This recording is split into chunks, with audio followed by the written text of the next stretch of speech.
sahbihi wa man walah, amma ba'd.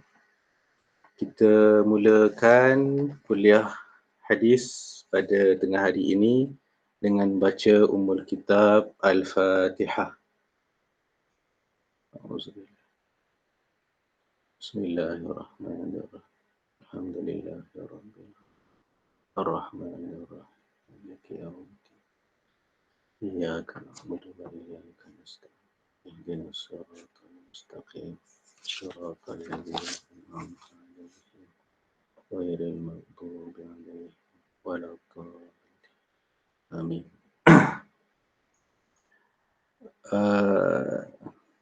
Yang berusaha Prof. Rektor yang bersama-sama dengan kita pada tengah hari ini, barisan AJK Perwani dan seterusnya, tuan-tuan dan puan-puan, sahabat-sahabat yang dihormati sekalian. Alhamdulillah, kita bersyukur kehadiran Allah Subhanahu wa Ta'ala kerana dapat sekali lagi kita meneruskan sesi kuliah pada tengah hari ini dengan menggunakan kitab Tahdzibun Nufus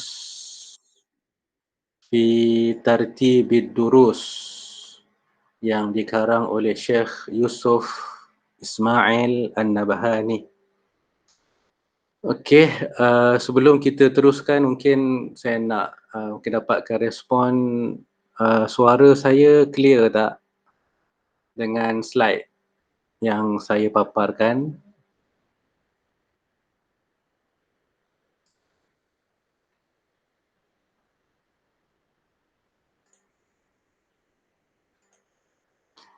Okey, clear Alhamdulillah kita dapat feedback yang baik. Okey, clear.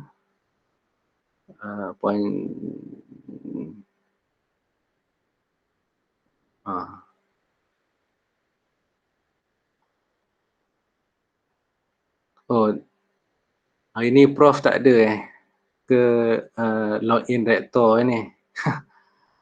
Okey. Okey, Puan Jaslin kata clear. Huda okey, clear. Syafiq clear. Okey, alhamdulillah semuanya clear lah. Baik. So pada tengah hari ini kita akan teruskan pengajian. Okey. So ini merupakan kuliah yang pertama dalam situasi PKP. Kita berada dalam suasana PKP untuk tahun 2021. Dan kita berdoa kepada Allah Subhanahu wa Ta'ala, mudah-mudahan ujian yang Allah berikan ini ada hikmah yang tersendiri. Allah memberikan kekuatan kepada kita untuk menghadapi situasi ini, dan kita berdoa kepada Allah Subhanahu wa Ta'ala juga, ya, mudah-mudahan Allah Subhanahu wa Ta'ala segera mengangkat segala musibah yang menimpa umat Islam, yang menimpa manusia di seluruh dunia. Baik, dan juga kita berdoa supaya Allah Subhanahu wa Ta'ala sentiasa melindungi diri kita, ahli keluarga kita, masyarakat kita dan negara kita serta umat Islam di seluruh dunia daripada ujian ini, insya-Allah. Amin ya rabbal alamin. Baik, untuk kuliah pada tengah hari ini, kita masih lagi berada di dalam tajuk besar kita. Ya, tajuk besar kita adalah hak-hak kaum muslimin. Dan subtopik kita pada halaman yang ke-377 iaitulah anjuran bermanis muka, berkata baik, menjawab pertanyaan dengan baik, makruh memuji orang yang dikhawatiri akan menimbulkan ujub. Ya, baik. Mungkin saya nak mulakan kuliah ataupun perbincangan kita pada tengah hari ini dengan isu apakah yang dikatakan dan apakah yang dimaksudkan dengan ujub. Istilah yang selalu kita dengar, tapi pada tengah hari ini kita akan cuba jelaskan dengan terperinci. Apakah yang dikatakan dengan ujub? Dan apakah mungkin kita kata nanti sampai kepada hadis nanti kita nak tengok nanti apakah kesan buruk mengenai ujub ini. Baik, cuma sebagai permulaan, sebagai muqaddimah, kita tengok apakah yang dikatakan dengan ujub. Okey. Saya bawakan yang pertama sekali, saya bawakan pandangan yang dikemukakan oleh Syekh Ibnu Hatim. Yang mana kata Syekh Ibnu Hatim, dia telah berpesan kepada kita, yang mana kata beliau, janganlah kamu mati di dalam keadaan kamu melakukan 3 perkara ini. Ini pesanan para ulama kepada kita. Yang pertama kata beliau adalah takabbur ataupun takbur. Yang kedua hasad dan tamak. Dan yang ketiga ujub. Jadi ada 3 perkara yang dipesankan oleh Syekh Ibnu Hatim. Baik. Maka apakah yang dikatakan ujub? Saya berikan 3 pandangan para ulama. Kemudian kita boleh buat kesimpulan. Ya. Yang pertama iaitu yang disebut oleh Abdullah Ibnu Al-Mubarak. Kata beliau, kata Abdullah Ibnu Al-Mubarak. Kata beliau, ujub ini adalah engkau melihat di dalam diri engkau ataupun kamu melihat di dalam diri kamu sesuatu yang tidak ada pada diri orang lain. Ini pandangan Abdullah Ibnu Al-Mubarak.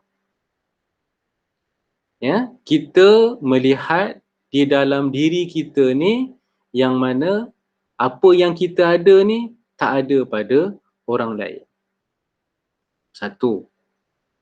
Yang kedua, yang disebut oleh Bishr bin Ibnu Al-Harith Al-Hafi. Bishr bin Ibnul Harith Al-Hafi. Kata beliau, ujub ini adalah kamu merasa memiliki amal yang banyak dan menganggap amal orang lain sedikit. Kamu merasa memiliki amal yang banyak dan menganggap amalan orang lain sedikit. Yang ketiga, yang dinyatakan oleh Imam Al-Ghazali rahimahullahu ta'ala. Kata beliau, ujub adalah mengagungkan diri. Mengagungkan diri atau menganggap hebat, agung amalan yang dilakukan. Saya ulang Menurut Imam Al-Ghazali, ujub adalah mengagungkan diri. Kita rasa diri kita hebat. Kita rasa diri kita ni paling cantik. Paling cantik. Kita rasa diri kita paling pandai. Mengagungkan diri kita. Ataupun menganggap amalan yang kita lakukan ini adalah amalan yang paling baik. Sedangkan amalan orang lain tu tak baik. So amalan kita lah yang paling baik. Contohnya kata Imam Al-Ghazali, kita kita beranggapan bahawa akulah orang yang paling baik. Akulah orang yang paling soleh. Tidak ada orang lain yang melebihi kebaikan aku. Jadi sifat ujub ni dia merujuk kepada amalan baik. Dia tak merujuk kepada amalan negatif. Mungkin kalau kita kata akulah orang yang paling malas. Akulah orang yang paling malas. Dekat UiTM ni tak ada dah orang yang paling malas. Akulah yang paling malas. Itu bukan ujub. Sebab ujub ni dia refer kepada amalan sifat baik yang kita buat. Ataupun kalau datang kerja, kita kata memang akulah orang yang paling last, orang yang paling suka datang lambat, akulah. Itu bukan ujub, bukan. Sebab apa? Sebab itu merupakan amalan yang negatif. So amalan negatif ni memang satu benda yang dilarang oleh syarak. Baik.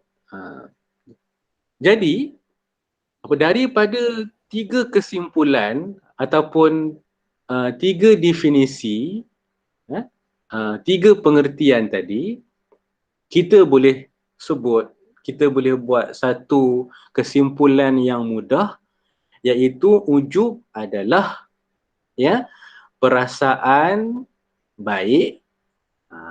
Nampak tak? Dia merujuk kepada dia merujuk kepada satu sifat, satu perasaan yang positif dan merasakan diri kita telah sempurna. Dia merujuk kepada perasaan yang baik. Itu dia ujub ni kita rasa dalam diri kita, sifat. Kita rasa diri kita ni yang paling baik, dan kita merasa bahawa diri kita lah telah sempurna. Dan kita merasakan bahawa orang lain tidak boleh mengkritik kita sebab kita telah sempurna. Ini yang dikatakan secara umum lah. Secara umum yang dikatakan sifat ujub. Dan yang inilah nanti kita akan bincangkan. Sebab tu ada sebahagian penulis, dia kata orang yang terkena penyakit ujub ini, apabila dia jadi kaya, dia rasa dialah orang yang paling kaya. Bila dia ada isteri, dia rasa isteri dia lah yang paling cantik. Apabila dia dapat anak, Allah Subhanahu Wa Taala kurniakan anak kepadanya, dia rasa dalam diri dia, anak dia lah yang paling bijak. Maksudnya semua kelebihan tu dia rasa ada pada diri dia. Dan sifat ujub ni satu sifat yang dilarang oleh syarak. Ini berdasarkan kepada surah An-Najmu ayat yang ke-32. Allah Subhanahu Wa Taala berfirman, "Fala tuzakku anfusakum huwa a'lamu bimanittaqa." Maka janganlah kamu memuji-muji diri kamu, yakni bahawa kamu suci, bersih dari dosa. Itu sifat ujub. Baik, itu sebagai muqaddimah yang kita nak bahaskan mengenai tajuk pada tengah hari ini. Baik. Kita terus kepada firman Allah Subhanahu wa taala. Seperti yang selalu saya sebut, dalam susunan kitab ini, Syekh Yusuf Ismail An-Nabahani, dia akan mulakan dengan ayat Al-Quran. So, untuk bab ini, maka Syekh Yusuf telah memulakan dengan satu firman Allah Subhanahu wa taala, iaitu daripada surah Ali Imran ayat 159. Allah Subhanahu wa taala berfirman, A'udzu billahi minasyaitonir rajim. Walau kunta faddan ghalidhal qalb lam faddu min hawlik. Maksudnya, dan kalaulah kamu bersikap kasar. Perkataan yang digunakan oleh Allah Subhanahu wa taala di sini adalah perkataan fazza. Walau kunta fazza. Al-fazza ni bermaksud ucapan yang buruk.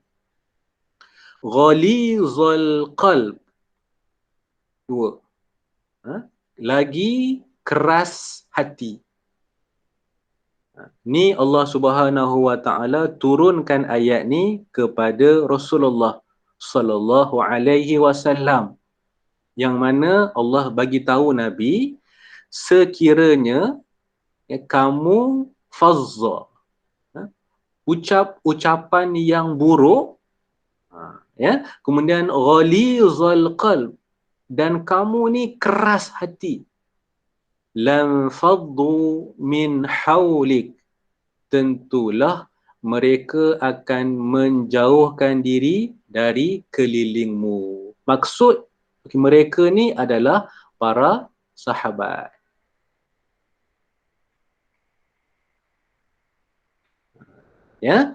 Maka kata Imam Ibn Kathir rahimahullahu ta'ala dalam tafsirnya, apabila menjelaskan ayat ini, kata Imam Ibn Kathir, tetapi Allah Subhanahu wa taala menyatukan hati mereka kepada kamu.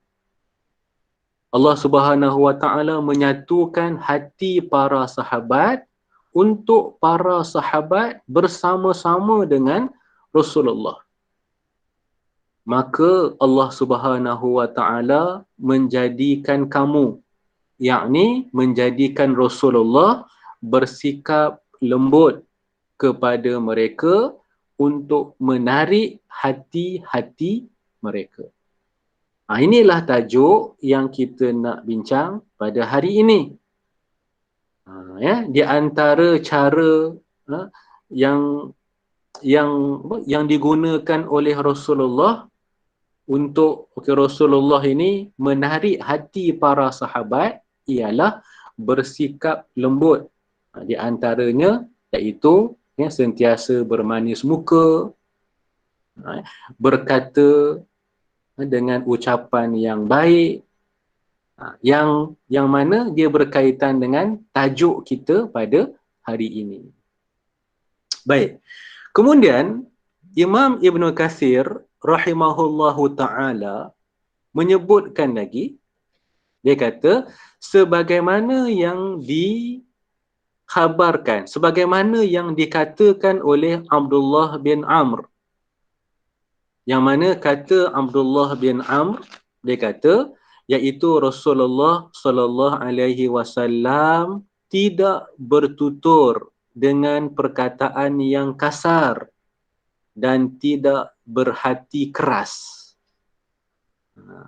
Ni menunjukkan Rasulullah ni dia bercakap, dia punya bahasanya bahasa yang lembut. Hati Nabi ni hati yang mudah terasa. Cepat rasa kesihan bila tengok orang yang berada dalam keadaan yang susah. Sentiasa ada, sentiasa bersedia untuk membantu. Hati yang lembut. Dan kata Abdullah bin Amru lagi, Rasulullah sallallahu alaihi wasallam tidak gemar berteriak-teriak di pasar. Kan kalau kita pergi pasar kan, memang tempat yang paling bising dekat pasar lah. Kan? Suara yang tinggi, duduk apa ni, seorang tu duduk di penghujung sana, di penjuru sana, seorang lagi dekat sini, dia akan mengangkat suara yang tinggi. Tetapi disebut oleh Abdullah bin Amru yang mana Rasulullah ni tidak gemar berteriak di pasar.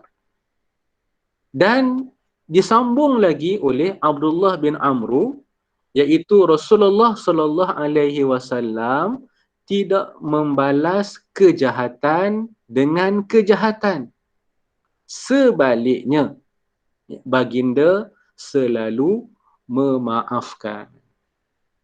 Yang ni yang selalu saya jumpa, ya, dalam kita, ya, kita membantu sahabat-sahabat kita yang diuji dengan ujian, ya, dengan ujian kesakitan, ya, apa ni, penyakit-penyakit yang berkaitan dengan gangguan, sihir dan seumpamanya, ya.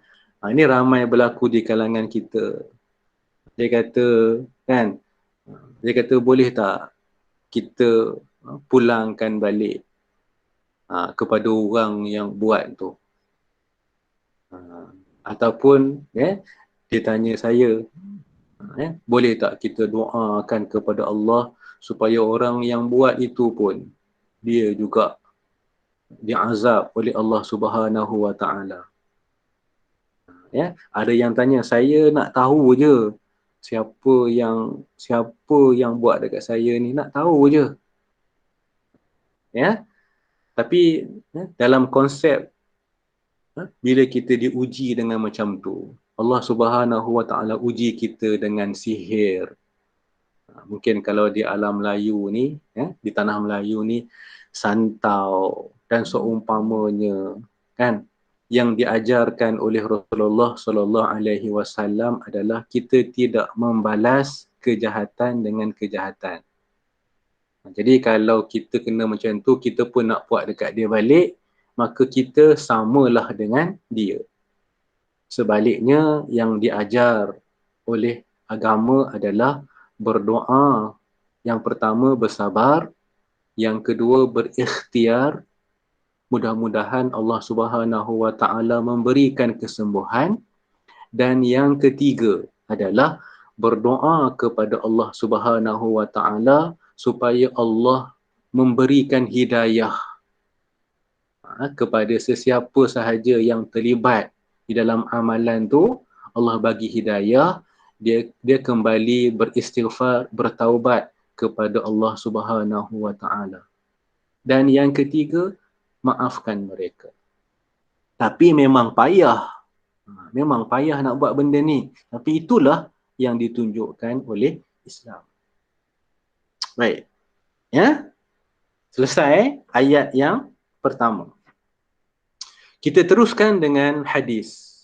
InsyaAllah pada hari ini kita habiskan, kita tamatkan 6 hadis ni lah. Tuan-tuan, ni saya miss ni. Terlupa nak masukkan yang bahagian bawah ni. Tak apa, nanti kemudian saya masukkan. Okey, baik. Kita lihat kepada hadis yang pertama dalam bab ini. Ya, saya seperti biasa, saya akan ambil mengikut kepada kitab kita lah. Imam Al-Bukhari dan Imam Muslim telah meriwayatkan daripada Adi bin Hatim. Ya, Adi bin Hatim. Ya, radhiyallahu anhu, yang mana beliau berkata, qala Rasulullah sallallahu alaihi wasallam. Ya, qala Rasulullah sallallahu alaihi wasallam, ittaqun nara walau bisyiqqin tamratin faman lam yajid fabi kalimatin tayyibatin. Ni dekat sini. Untuk teks kita masuk dekat sini. So yang meriwayatkan hadis ni adalah Adi bin Hatim. Ni. An Adi bin Hatim anna nabiyya sallallahu alaihi wasallam. Okay? Maksudnya dalam hadis ni dia panjang. Cuma pengarang dia ambil pada bahagian sini. Di bahagian hujung ni. Baik. Yang mana Rasulullah sallallahu alaihi wasallam telah bersabda, jagalah diri kalian daripada neraka. Ittaqun nar. Ni Nabi pesan kepada kita. Ya, takutlah kamu semua akan azab neraka. Ya. Meskipun dengan bersedekah separuh biji kurma. Ya. Walau bisyiqqin tamratin. Maksudnya sekiranya kita bersedekah dengan separuh, setengah biji kurma tu boleh menyebabkan kita ni bebas daripada neraka, sedekah. Amalkanlah sedekah walaupun dengan separuh biji kurma, sebab amalan sedekah ini dia akan membebaskan kita daripada azab neraka. Maka Nabi sebut, sesiapa yang tidak mendapati, nak sedekah dengan buah kurma tak ada. Maksudnya nak sedekah dengan harta. Ya, maka jagalah diri. Jadi Nabi kata, maka jagalah diri kalian daripada neraka dengan ucapan yang baik terhadap orang lain. Ni hadis yang pertama. Jadi maksudnya dalam hadis ini, ya, dia berkaitan dengan hadis yang kedua. Nanti kita syarahkan hadis yang kedua. Okay. Hadis yang kedua, ya, ni panjang. Poin kita adalah pada bahagian sini. Okay. Hadis yang kedua, Imam Al-Bukhari dan Imam Muslim telah meriwayatkan daripada Abu Hurairah. Di sini, ya. An Abi Hurairah radhiyallahu anhu qala. Okey. Jadi hadis ni panjang, maka dalam kitab kita sebut qala wal kalimatu thayyibatu shadaqatun. Jadi kita ambil kat sini je. Wal kalimatu thayyibatu shadaqatun.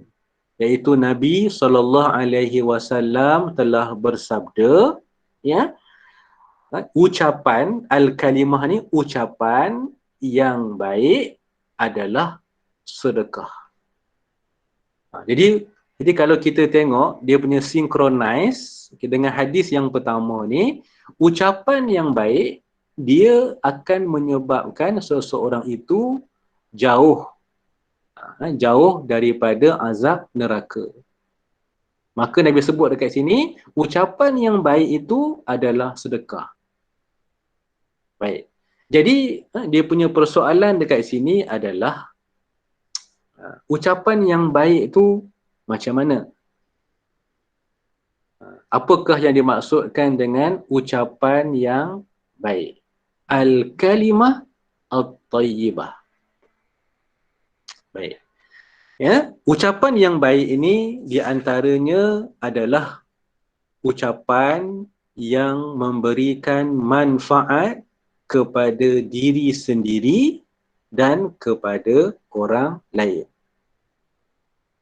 Ya, ucapan yang baik adalah ucapan yang mendatangkan manfaat kepada diri orang yang melafazkannya dan mendatangkan manfaat kepada orang yang mendengarnya. Ini nak faham ucapan yang baik. Okey, kalau kita ambil contoh, ucapan yang baik ni, kita kata contohnya kita membaca Al-Quran. Jadi maksudnya mendatangkan kebaikan kepada kita. Dan juga kalau orang yang mendengar bacaan Al-Quran, dia juga akan mendapat manfaat. Ya, ini yang dikatakan ucapan yang baik. Ya. Sementara ucapan yang tidak baik adalah ucapan yang tidak mengandungi yang tidak mengandungi kebaikan ataupun yang mengandungi keburukan.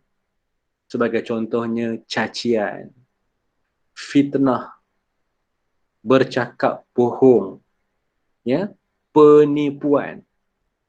Hari ini yang banyak berlaku dalam masyarakat kita adalah scammer. Scammer hari ini dia datang dalam banyak benda. Dia gunakan teknologi. Ada scammer hari ini yang boleh datang kepada kita dengan menggunakan email. Scam kita guna email. Ada yang scam ya, menggunakan WhatsApp. Dan ada yang scam dengan menggunakan ucapan. Dia telefon kita. Hari ni banyaklah macam-macam. Kalau yang viral hari tu kan, apa ni, polis pun kena scam. Ni ucapan yang tidak baik. Sebab apa? Dia buat macam tu untuk melakukan penipuan. Mendapatkan keuntungan. Ya? Baik. Sebab tu saya tertarik bila sebut ucapan yang baik ini, kan, saya tertarik dengan tulisan Imam Ibn Rajab Al-Hambali. Satu tulisan yang sangat menarik. Dalam kitab dia Jami' Al-Ulum Wal-Hikam. Jami' Al-Ulum Wal-Hikam. Di kitab ni adalah syarah kepada hadis 40 yang dikarang oleh Imam An-Nawawi. Jadi kalau tuan-tuan yang ada masa untuk tahun 2021 ni, cuba beli kitab ni. Ya, Jami' Al-Ulum Wal-Hikam. Ditulis oleh Imam Ibn Rajab Al-Hambali. Sangat bagus. Baik. Imam An-Nawawi pilih 40 hadis. Maka tulis kitabnya matan 40 ataupun matan arba'in, hadis 40. Jadi Imam Nawawi ni hanya pilih teks hadis. Jadi macam mana kita nak faham teks hadis tu? Maka para ulama telah mensyarahkan. Di antara syarah yang paling baik, yang terbaik yang kita kena baca adalah yang ditulis oleh Imam Ibn Rajab. Dan kitab itu telah pun saya tengok apa di pasaran memang dah ada yang diterjemahkan ke dalam bahasa Melayu. Cuba untuk tahun 2021 ni, cuba khatam kitab tu. Fahamkan kandungannya. Baik. Apa kata Imam Ibn Rajab Al-Hambali? Ya, dalam kitab tersebut. Dia kata, sesungguhnya setiap orang yang hidup di dunia sedang menanam kebaikan atau keburukan dengan perkataan atau perbuatannya. Kemudian pada hari kiamat kelak, dia akan menuai apa yang dia tanam. Allahu Akbar. Dahsyat. Ya. Sekiranya di dunia ini dia menyemai kebaikan, maka di hari akhirat dia akan menuai kemuliaan.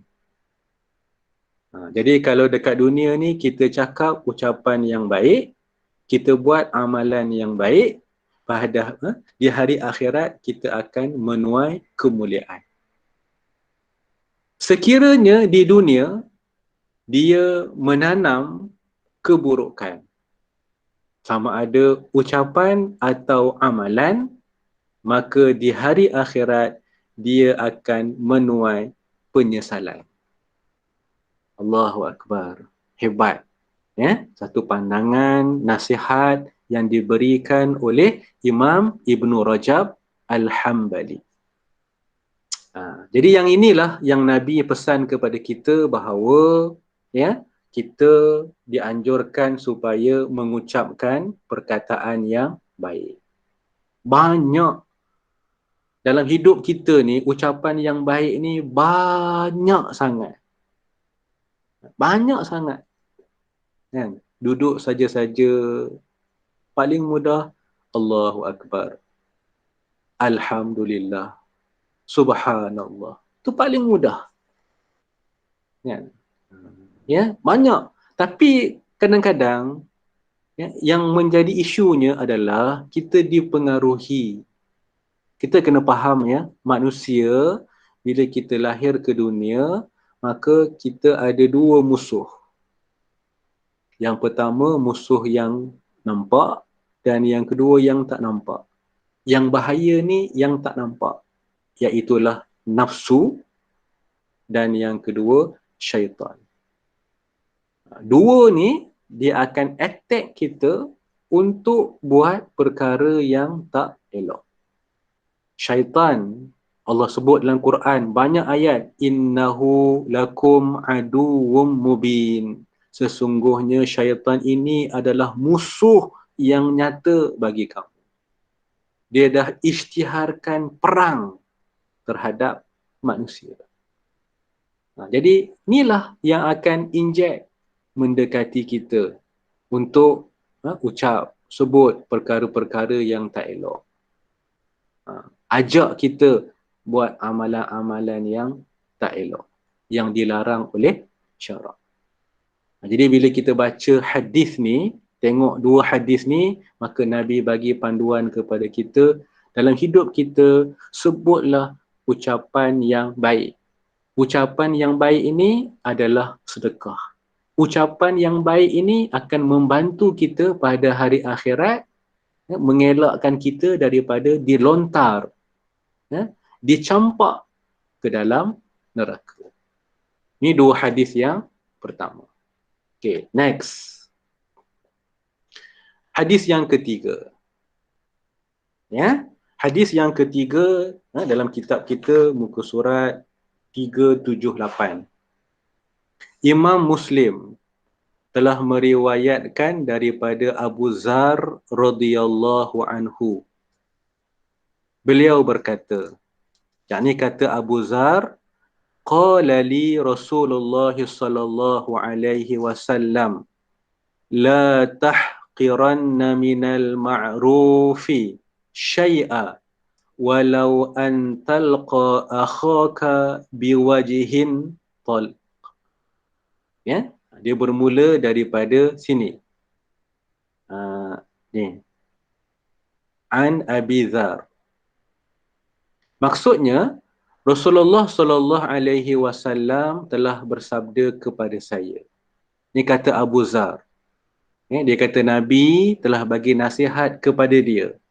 Apa nasihat Nabi? Janganlah sekali-kali kamu meremehkan walau satu kebajikan pun. La tahqiranna.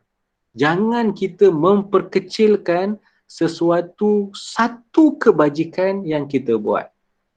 Meskipun kamu bertemu saudara kamu dengan wajah yang manis.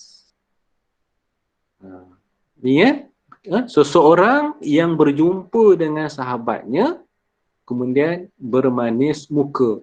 Itu adalah kebajikan. Nampak simple. Tapi kebajikan ini dipesankan oleh Rasulullah, jangan kita remehkan. Ya? Perkara-perkara yang kecil jangan diremehkan. Jadi ni panduan kepada kita. Cuma poinnya yang kita bincang pada tengah hari ini adalah di bahagian hujung ni lah. Ni ya. Apabila bertemu dengan saudara, maka maniskan wajah. Dia jangan jumpa muka macam harimau nak makan orang. Tapi kadang-kadang kita kena faham ya, Allah Subhanahu Wa Taala kadang-kadang Allah ni Maha mengetahui. Ya, Allah Maha sempurna. Jadi Allah jadikan manusia ni dalam pelbagai keadaan, pelbagai bentuk. Ada orang yang memang tak boleh nak adjust dah. Kan? Dia kalau jumpa orang kan, duduk sorang-sorang ke, memang muka dia memang serius gila. Tu kata budak-budak sekarang lah. Tapi sebenarnya dia dia punya apa, kita nampak dia punya penampilan macam tu, tapi dia punya perangai dia, sifatnya baik. Cuma muka dia nampak macam ya Allah. Yang tu kalau dah tak boleh ubah, nak buat macam mana? Kan? Tapi yang disuruh oleh Nabi SAW dalam hadis ni dengan wajah yang manis. Okey, tu hadis yang ketiga. Hadis yang keempat. Imam Al-Bukhari telah meriwayatkan daripada Anas radhiyallahu anhu. Ya, iaitu annahu, ya. Dia mula dekat sini ya. Kalau aku nak baca teks ni, dia mula kat sini. An Anas, yang ni saya mungkin typing error lah. Sepatutnya kita asingkan. An Anasin anin Nabiyyi sallallahu alaihi wasallam annahu kana idza takallama bi kalimatin a'adaha thalathan hatta tufhama anhu wa idza ata ala qaumin fasallama alaihim sallama alaihim thalathan. Maksudnya bahawa apabila Nabi SAW membicarakan sesuatu, okey, maka baginda mengulanginya sebanyak 3 kali sehingga ia benar-benar difahami. Okey, satu poin. Apabila baginda datang menemui sesuatu kaum, lalu mengucapkan salam kepada mereka, maka baginda mengucapkannya sebanyak 3 kali sehingga mereka mendengarnya. Hadis riwayat Al-Bukhari dalam kitab Al-Ilm nombor 95. Baik. Dalam hadis ni ada dua perkara. Ya, dua perkara yang boleh kita tengok. Okey. Yang pertama, dalam hadis ni disebutkan bahawa Rasulullah bila bercakap, maka Nabi akan ulang 3 kali. Okay. Sebab apa Nabi ulang 3 kali? Sebabnya adalah supaya ucapan Nabi itu benar-benar difahami. Maka persoalannya di sini, adakah semua ucapan Nabi ulang 3 kali? Ya, maka sebab tu kalau kita tengok di dalam kitab Syama'il Muhammadiyah yang dikarang oleh Imam At-Tirmizi, ada satu bab berkenaan dengan cara Nabi bercakap. Maka dimasukkan juga hadis tentang Nabi mengulangi 3 kali. Jadi di dalam syarah Syama'il Muhammadiyah disebutkan bahawa para ulama telah bersepakat menyatakan bahawa bukan semua ucapan Nabi ulang 3 kali. Saya ulang bukan semua ucapan Nabi akan ulang 3 kali. Tetapi Nabi ulang 3 kali ini dalam situasi yang perlu sahaja. Baik, soalnya, apakah situasi yang perlu? Maka disebutkan ada 3 keadaan. Yang pertama adalah sekiranya Nabi SAW menyebutkan perkara-perkara yang baharu. Yang sahabat tak pernah dengar lagi. Satu. Yang kedua, iaitu apabila Nabi membicarakan mengenai perkara yang sukar untuk difahami. Dan yang ketiga, apabila para sahabat yang hadir untuk mendengar ucapan Nabi itu ramai. Jadi apa? Kita kata dalam situasi yang ramai tu, maka Nabi nak pastikan semua yang hadir tu dapat dengar, maka Nabi ulangkan 3 kali. Ini dalam syarah Syama'il Muhammadiyah.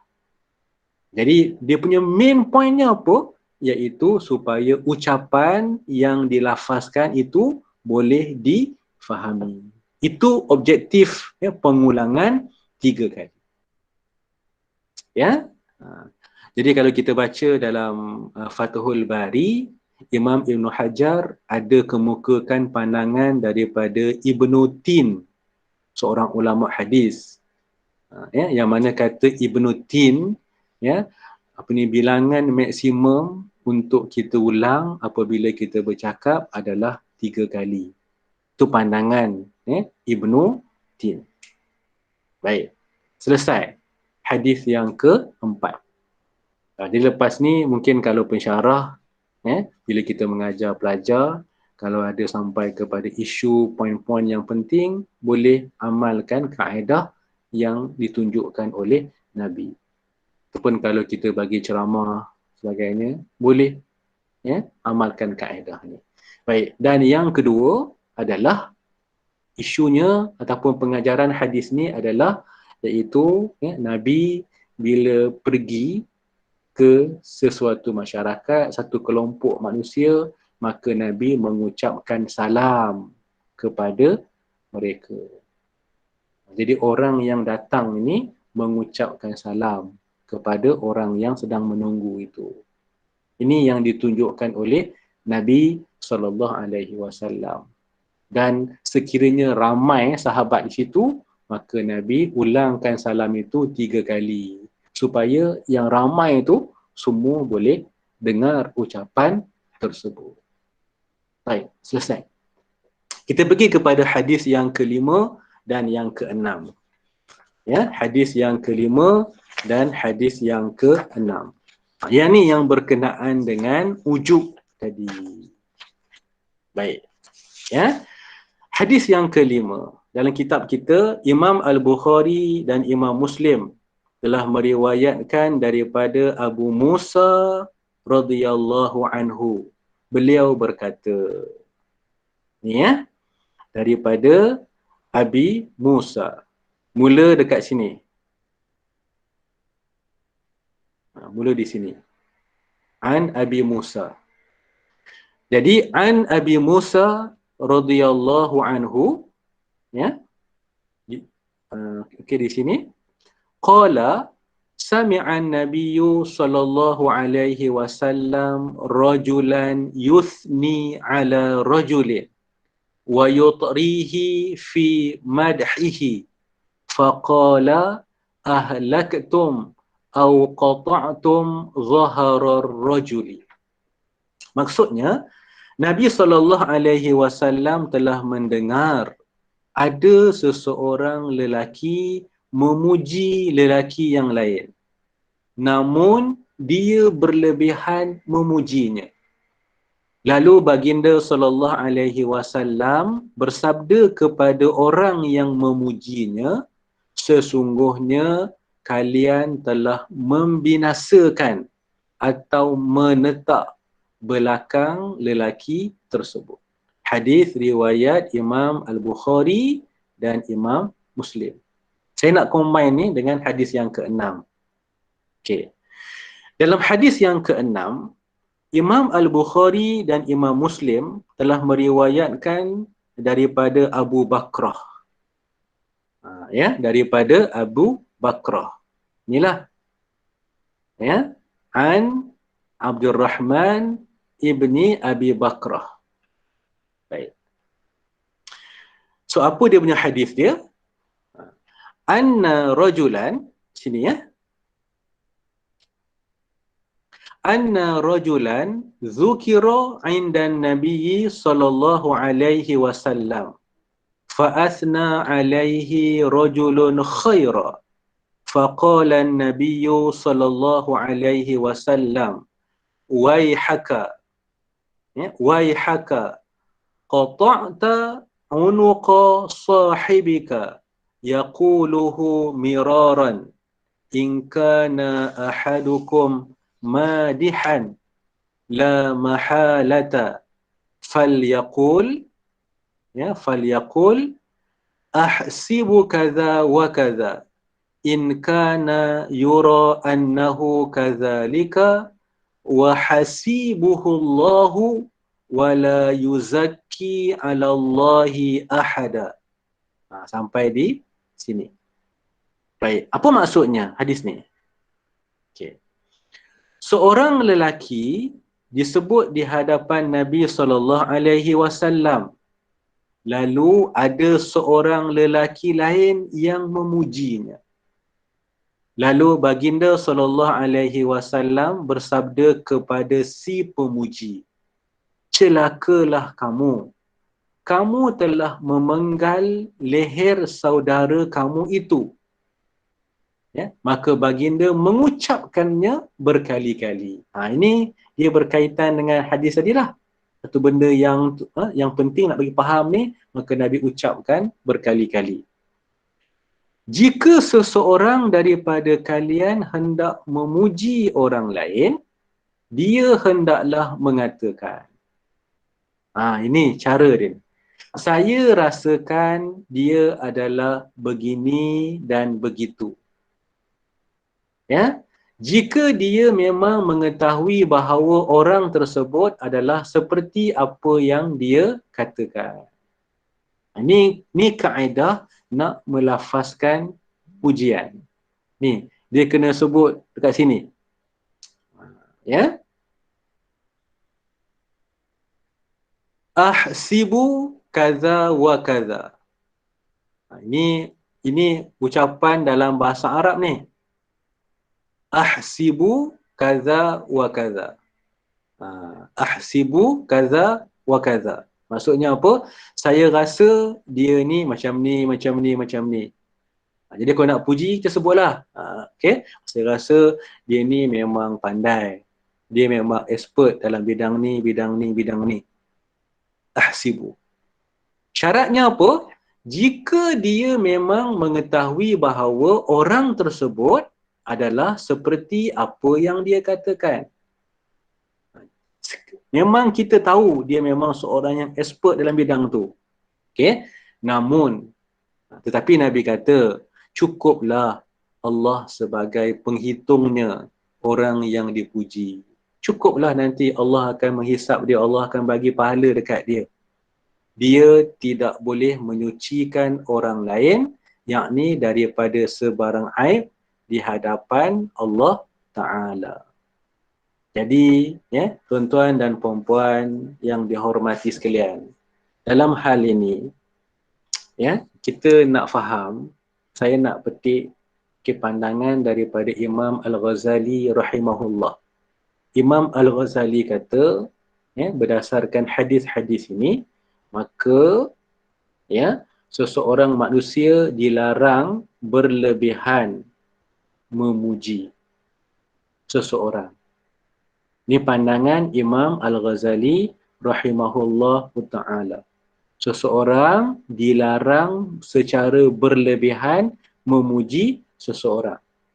Kata Imam Al-Ghazali, ya, orang yang berlebihan memuji seseorang ini akan mendatangkan 6 kecelakaan.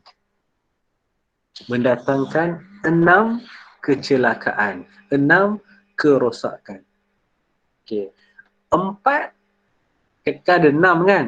Okey, 4 kerosakan, kecelakaan yang dialami oleh orang yang memuji. 2 kerosakan yang dialami oleh orang yang dipuji. Baik, kita ambil secara ringkas apa 6 kerosakan itu. Ya, yang pertama, seseorang yang memuji itu boleh menyebabkan dia melampau di dalam melontarkan pujian. Ini akan berakhir dengan pembohongan. Dibimbangi, kan, kalau orang tu terlampau-terlampau nak puji, jadi seorang yang memuji ni akan terlibat dengan pembohongan. 1. Yang kedua, ya, pujian juga kadang-kala boleh membawa kepada sifat riya, dengan cara dia menzahirkan kecintaan kepada orang yang dipuji, sedangkan hakikatnya adalah sebaliknya. Ya, maka jadilah dia seorang yang riya lagi munafik. Ini yang kedua menurut Imam Al-Ghazali.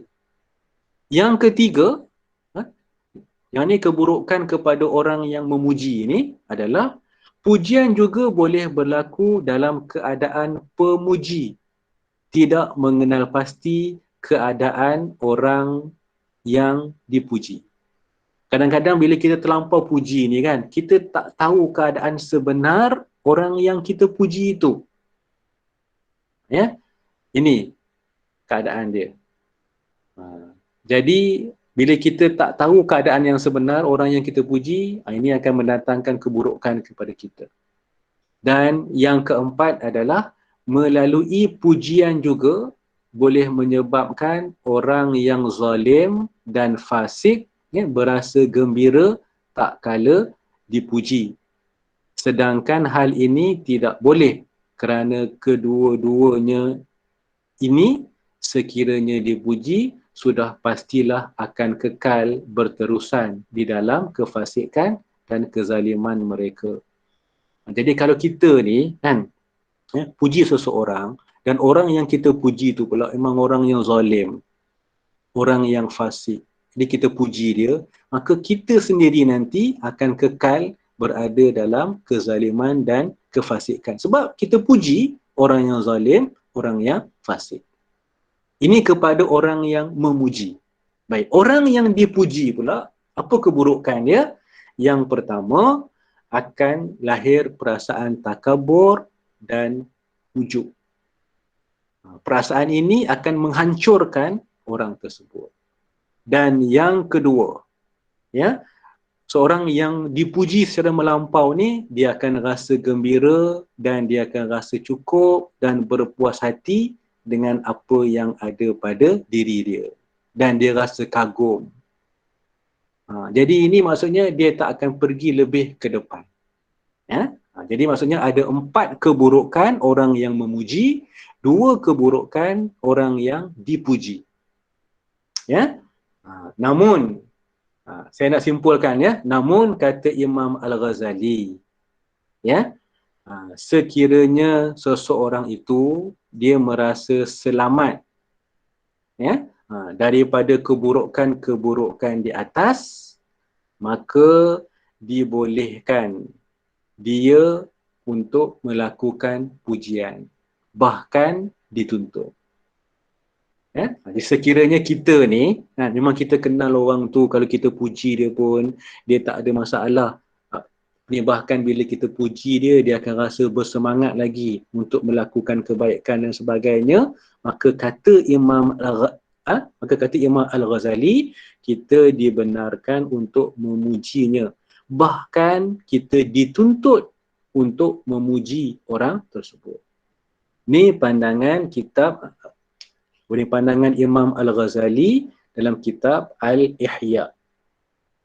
Ihya Ulumuddin. Jadi kalau kita ambil dalam hadis pun, kita tengok ya, bahawa Nabi SAW pernah memuji Sayyidina Abu Bakar. Yang mana Nabi kata kepada Sayyidina Abu Bakar, innaka lasta minhum. Abu Bakar, engkau ni bukan orang yang sombong. Hadis riwayat Imam Al-Bukhari.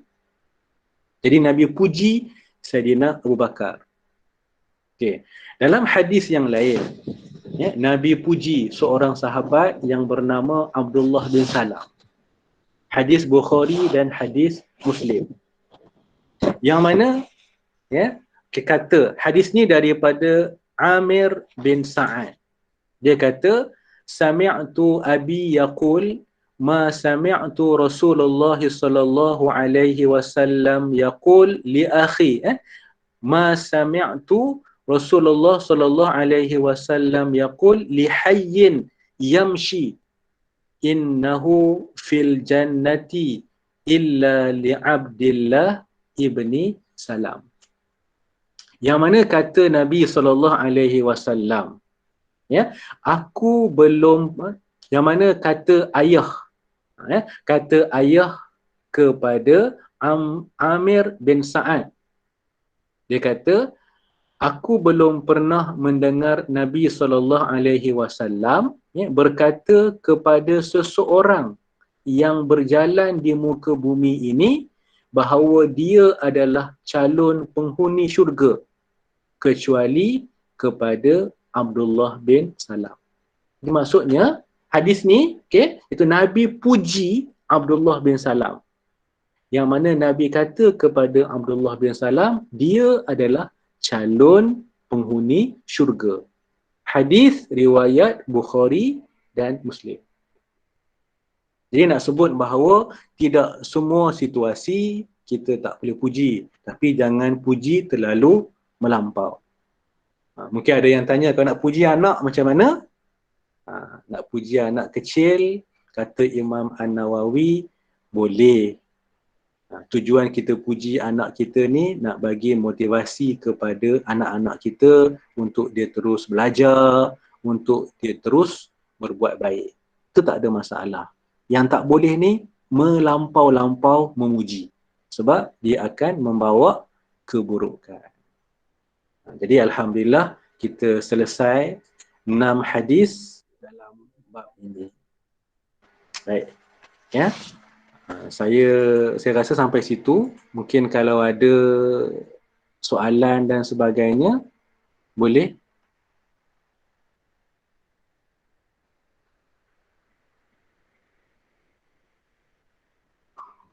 Kalau ada soalan lah, jam kita dah pukul 1, mungkin saya raikan kalau ada 1 ataupun 2 soalan sebelum kita tamatkan kuliah pada tengah hari ini. Assalamualaikum Ustaz. Waalaikumsalam. Saya nak tanya, kalau in case kita tadi mengenai apa tu, kalau ada kita akan ulang sesuatu 3 kali.